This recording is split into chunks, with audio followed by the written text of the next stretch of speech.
ഇടപ്പള്ളിയിലെ ഗണപതി കോവിലിൽ തൊഴാൻ പോയപ്പോൾ കണ്ട കാഴ്ചയാണ്. ഇതിനു മുമ്പും അവിടെ ചെല്ലുമ്പം പ്രാവുകളെ കാണാറുണ്ട്.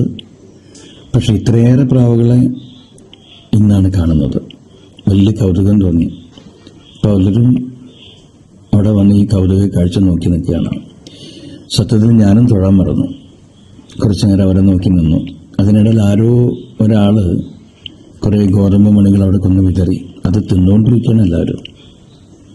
അതിനിടയിൽ ആരോ ഒരു ശബ്ദം ഉണ്ടാക്കിയപ്പോഴേക്കും എല്ലാവരും പേടിച്ചൊന്ന് പറന്നു.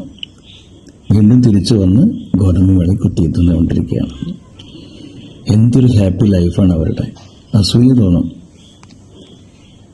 അവർക്കിടയിൽ ജാതിയില്ല, മതവുമില്ല, പിന്നെ നിറവുമില്ല. അവർക്ക് യുദ്ധത്വം എന്താണെന്ന് അറിയണ്ട, വിമാനം തകർന്ന വിവരം അവർക്കറിയണ്ട, മഴ അറിയണ്ട. സുഖജീവിതം ഇങ്ങനെ കഴിക്കുക, പാറിപ്പറക്കുക, സല്ലപിക്കുക, ഇണ ചേരുക, വീണ്ടും വന്ന് തിന്നുക. സ്വതന്ത്ര പക്ഷികൾ. ശരിക്കും അസൂയ തോന്നും അവരോട്. നമ്മുടെ മനുഷ്യർക്കിടയിലാണ് പ്രശ്നങ്ങളൊക്കെ.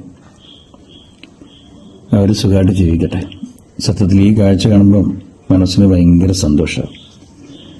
ഒരുപാട് നേരം ആ കാഴ്ച കണ്ടു നിന്നപ്പോൾ മനസ്സൊരുപാട് സന്തോഷിച്ചു.